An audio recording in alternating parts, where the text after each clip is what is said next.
Alright guys, welcome to another video. Today I want to talk to you about the everyday cinema camera setup that I'm currently using, which can fit in my jacket pockets, which gives me incredible looking images for my everyday life. So if that's something you're interested in, stick around and let's jump into it.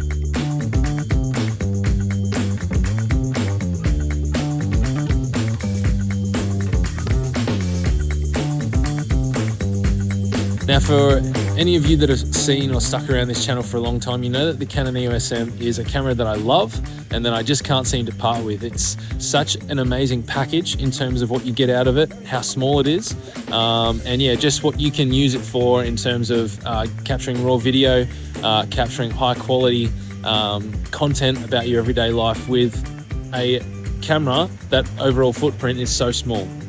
Now, I've recently also acquired the iPhone 15 Pro.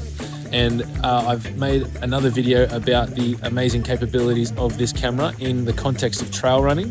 But the reality is, with the Apple log that's coming out of this camera, with the ability with the Blackmagic camera app to shoot with baked-in LUTs or looks, this is one of the best content creating devices that you can have in 2024.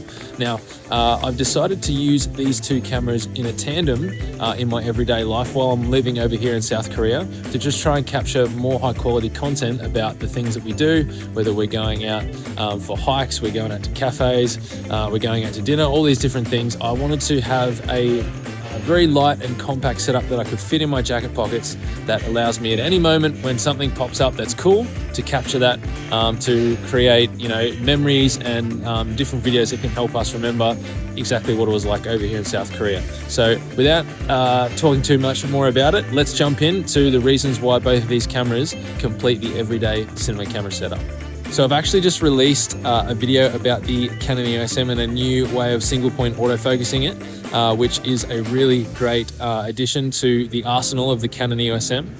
But using the single point autofocus now for video on the Canon EOS M allows me to quickly capture shots of, you know, portraiture or any sort of subject isolation that I can't get on the iPhone. Now, the EOS M packs a lot of punch. It can shoot in 4K RAW. It can shoot in a 50 frames per second mode at just under HD quality. The EOS M is perfect for getting subject isolation shots, whether it be of a person or you know, an object. It's giving you more depth of field than the iPhone is going to give you. And so generally I use the iPhone for wide establishing shots or any sort of movement. If I'm walking, the internal stabilization that's often on the iPhone is incredible. And I'll use the Canon EOS M for any sort of close-up shot or anything like that, any detail shot that I want to get of a scene that I'm in. Now let's just quickly talk about some of the amazing features of the iPhone 15 Pro.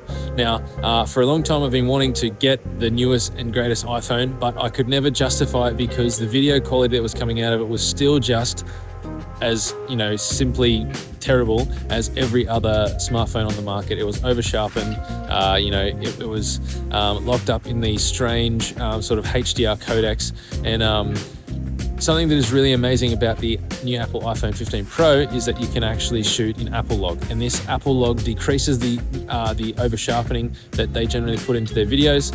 Okay, it gives you high dynamic range. Okay, it gives you fairly good low light capabilities as well. So the Apple log is an amazing feature of the iPhone 15 Pro. Another great feature is that the Blackmagic Camera Cinema app came out earlier or late last year, and this app actually allows you to film Apple log not just in crazy high bitrate codecs of ProRes, but in H.265 files. So you're able to shoot Apple log at a very space-saving codec, which is really great.